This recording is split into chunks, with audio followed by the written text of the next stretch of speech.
Hello, everyone, and welcome to another episode of Speak, Film, and Enter, a podcast where we review and rank movies. I'm Nate. And I'm Adam. And today we are talking about BlackBerry, which is coming out this weekend on May, I want to say 12th. Yeah, today's the 10th, so yep. Yeah. Adam and I were lucky enough to see this at an early screening at the Minneapolis-St. Paul International Film Festival. I did release an episode with Dylan, our other co-host, last week, talking about some of the movies I saw at the film fest, and I did mention BlackBerry in there, so you can go check that out and get an idea for some of the other movies that I saw that I really liked during the Minneapolis-St. Paul International Film Festival. But today we're talking about BlackBerry. Adam, what is it about? What is BlackBerry about? BlackBerry, the story of the meteoric rise and catastrophic demise of the world's first smartphone. All right. Woo-hoo. Very exciting. Very Canadian. Very Canadian. Yes.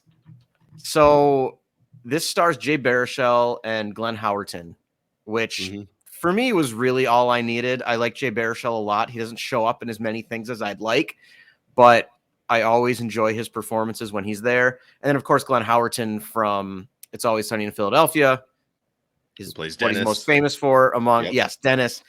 And so kind of one of my first reactions to this was that, so Jay Baruchel plays the kind of nerdy engineer who invented the BlackBerry.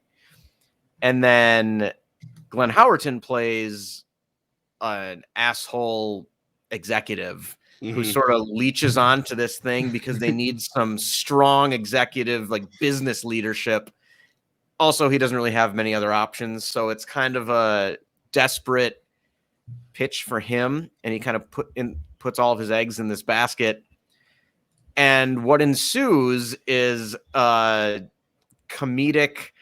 and loud and thrilling and very exciting in some ways story about how BlackBerry started and got huge and then just disappeared off the face of the earth.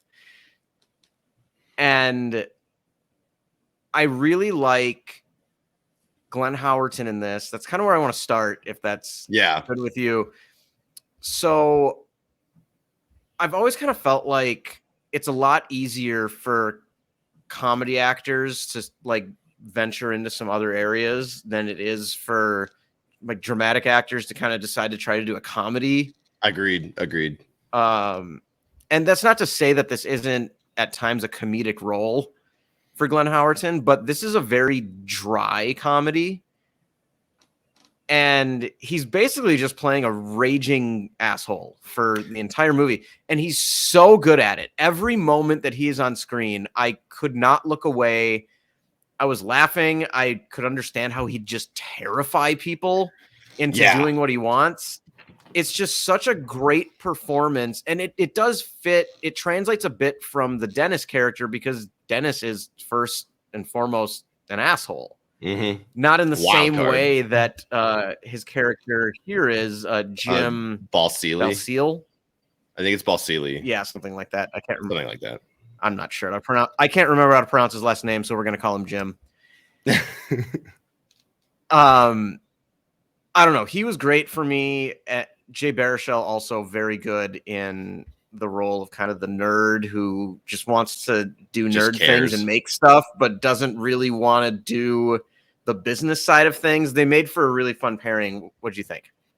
I think obviously those two did a very great job. I think the supporting characters that are in this movie also make this so much more thrilling. But Jay Baruchel's character, he's clearly the guy who he sees, because he's a nerd, he sees this, he has this idea of something that you can incorporate so many different things into one device. And then he truly cares about like the quality of those things. So he wants to make a really good product. And then he does. He just doesn't know how to sell it and get it out and do all that stuff. And that's where Glenn Howerton comes in. And, you know, he's an asshole to the entire group of people because it's your basic startup. Everyone's friends. They're all buddies from before they started a company, and they're just, you know, living their dreams and having fun. And, you know, we're going to make some money, but like we're having fun. And he comes in and he totally switches the culture, which makes it a successful, you know, multi-million-dollar business. I loved everything about this. Obviously, the BlackBerry I thought was extinct, and then I was actually looking at my work email today, and somebody had responded to me from their device that said BlackBerry for work, and I was like, they do exist. They are still around. Yeah, I was didn't know shocked. that. It was today that I saw that, and I was like, oh, holy How shit! old was the device? Did you confirm that? I didn't. I didn't. Okay. It was just BlackBerry for Jim BlackBerry for work. Right. But I should ask, like, hey, wait, is that like a 2015? Is that the last model they ever made? Is that a relic? Yeah. Like that AT&T commercial where they're like, oh, this isn't going to do well at auction, but they're doing an Antiques Roadshow. But no, I really liked a lot about this. It's a company that we were all pretty young when smartphones and BlackBerry, for that matter, like started to become big. I remember a couple of friends having the ones that like would click when you would type, because that was kind of the first version of the touchscreen keyboard, at least that I was accustomed to, besides like your iPod Touch or something. It's a really interesting dive into like what made that company. And I mean, for lack of a better word, like we were too young to understand like the ins and outs of like business and how it can be so cutthroat.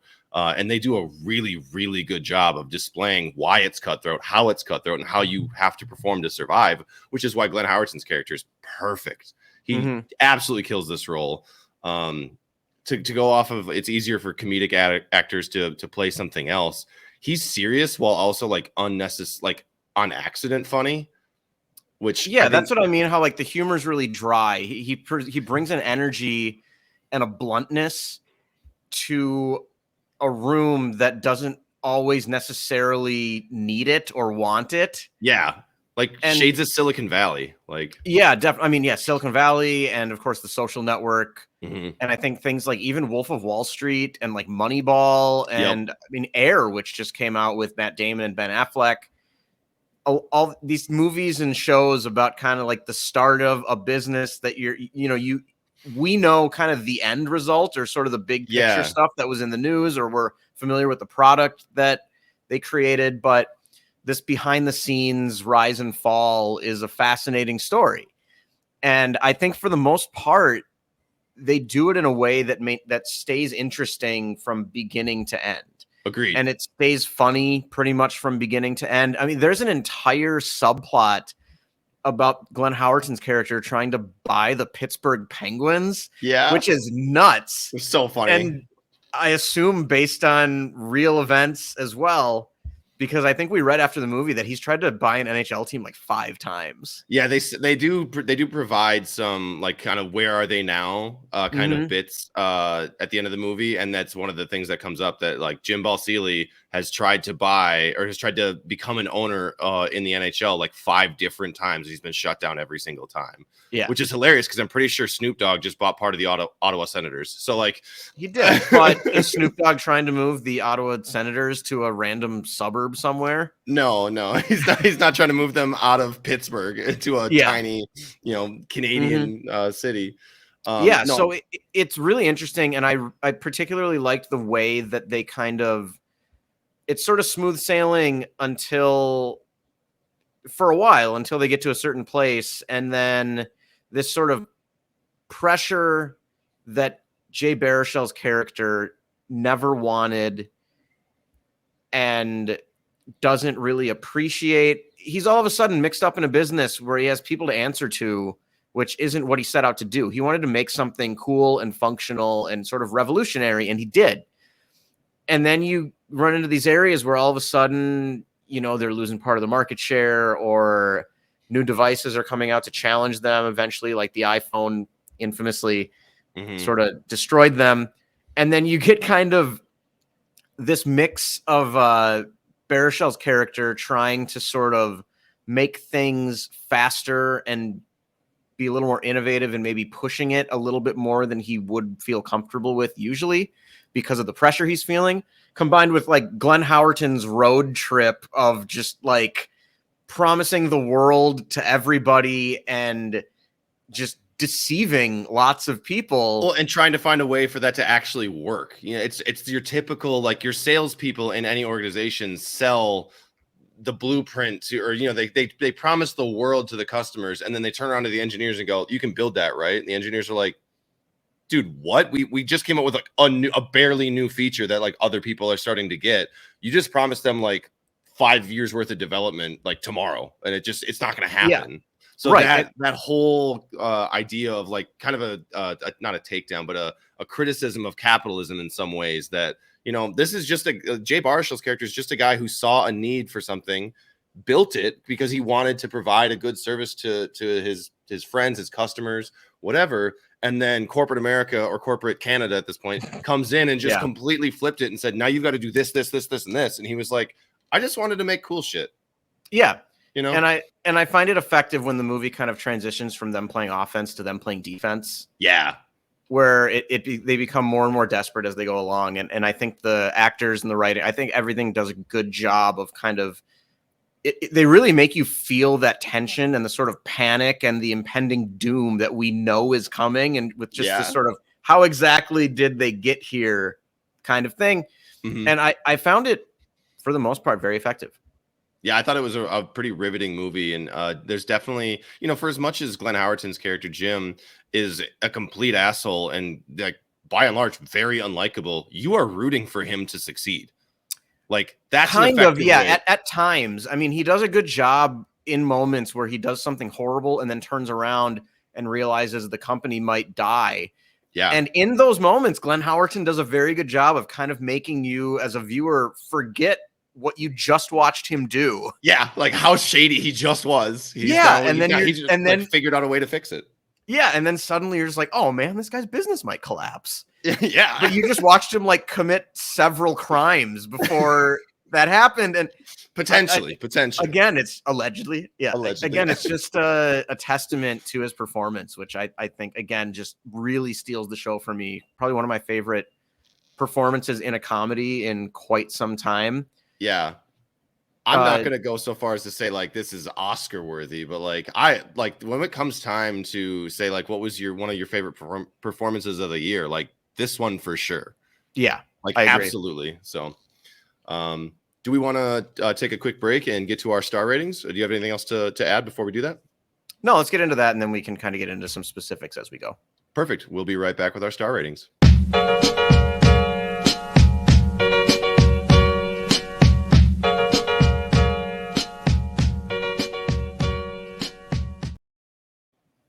Okay, I can go first. Sure. So I am going to give this a slightly lower score than from what it sounds like. I was kind of gushing about it there for about 10 minutes. I mean, I'm going to give it a 3.5. I think it's a very good movie. I do think kind of the one area where I don't even necessarily want to say it comes up short, but it's just something that it's not really trying to do. It never goes into the lives of these people beyond like outside of the office and outside of BlackBerry and what they're doing. And I think because of that, it kind of puts a ceiling on this movie a little bit for me, where I'm not going to connect to these characters as much as I would in something like Social Network or Moneyball. And again, it's not trying to go there. So it's not really a failure of the movie. It's just something that fault of the structure, for me, maybe makes it feel a little more empty than I would have liked. And I'm speaking more in the sense of like a few days after I watched it, how much am I still thinking about this movie? Okay, and it wasn't as much as I thought I would be while I was watching it. That said, I think this movie has the widest positive appeal of any movie I've seen so far in 2023. I would recommend this to basically everyone. Yeah. And I think I can't really think of anybody that I know who will not enjoy this movie. Agreed. It's just kind of a slam dunk good time while not really aiming for anything too far beyond that, in my opinion. I would agree with a lot of that. I connected a little bit more with the characters, you know, not having like outside lives, because you know when you're doing a startup and you're trying to create a company, sometimes that is the only thing that is important to you. And I thought they did a good job of showing that like, I mean, also like some of these guys are, you know, super nerdy and they don't really know anything else or how to do anything else. Or talk to like the one female character in this movie. Yeah, exactly. Stuff like that. So it's a little bit easier to understand like why some of that stuff isn't in it, at least in my head. But I also got I have this as a 4. Because it's just so thoroughly enjoyable. I think the only movie I would compare it to as far as the broad positive appeal that you were saying is probably Air. Both of these movies are like, there's huge brands that we grew up with or we know very, very well. Obviously, one of those brands is a lot more successful than the other. One of them still exists. One of them still exists, which is a huge deal, and makes billions of dollars. I think it's just done so well. It's such a fun time. This is a movie that I could definitely see, like, you know, on TV in a couple years, that like is just always on, because it can be riveting and you can catch each part and go like, oh, here we're stepping into this part. We're stepping into this part. I think Glenn Howerton's character is so much fun to watch. I think Jay Baruchel's character, because of how much he cares about his product and his ideas and the people that he's with, his partner that we haven't even talked about. That I believe is also the director of this movie. Is he really? Matt Johnson. He is. I did not know that. Also the director of the movie. I think he's sort of an amalgamation of a couple people, of several people. I think is what I read. He plays a character named Doug, who I don't think is a single guy. Okay. I think he kind of just, which is effective for a movie like this. We don't need 5 of these people. Like 2 of them gets the job done. Yeah. But this is just such a fun movie that it jumps around. There's a lot of different things going on. It makes you care about the characters, even though, you know, maybe you don't know as much about them. It does a really good job of setting the stage of what they were doing, which they thought was success, and then what actually was success. When they reach their peak, and then watching it all crumble is just infinitely rewatchable and interesting. The only down part about this movie that I would say is, and because of that last thing I mentioned, because you know what happens, you know the end result, the ending is a little bit short. It's kind of abrupt, but that's because like once it all starts to fall and you see the dominoes and then you get to a certain domino falling, you're like, oh, well then after that it's over. So like you don't really need to be explained the entire like, oh, legally this happened and blah blah blah that happened, and there was we saw it with a few of our friends, and one of them thought it kind of ended like right when he thought it was getting really good. And I think if you're gonna go, they either needed to stop it there or kind of do the Social Network thing where it's sort of like going back and forth between the before and after, which I honestly don't really think we needed. I can understand just being curious because it is such an entertaining movie. You kind of just want to stay and see more. See what happens to these people and how it goes. And this movie's already clocks in at like 2 hours. So you would have had to add an extra maybe 20 minutes, half hour just to get to that next point. And at that point, it feels a little too long. So for sure. And it's already on the long end of, I think, a movie like this. So I'm totally fine with the way it ended, but I do agree with you that that could be a point for people where they think like, oh, I was expecting a larger kind of explosion at the end of this. And it just sort of like, it just kind of ends. Yeah. You get what you get. And then it is like, all right, well, that's all it is. And then you get, you know, the not post credits, but the, you know, explanations of where these people are now and all that kind of stuff. But yeah, this is an infinitely rewatchable movie. It's a ton of fun. I recommend this to a lot of people. I saw the trailer dropped on like Instagram and I sent that to like 8 people and was like, we should go see this when it comes out, or, hey, I know you'll really like this. Yeah. Very broad appeal in a good way, I think. Agreed. All right. Well, that's what I had. I don't have anything else really. Just go see this movie if you have the opportunity. Yeah, definitely. All right. I don't have anything else, so I believe it is your turn to put a wrap on the show. It is. Take it away when you're ready. Risk is what keeps us young.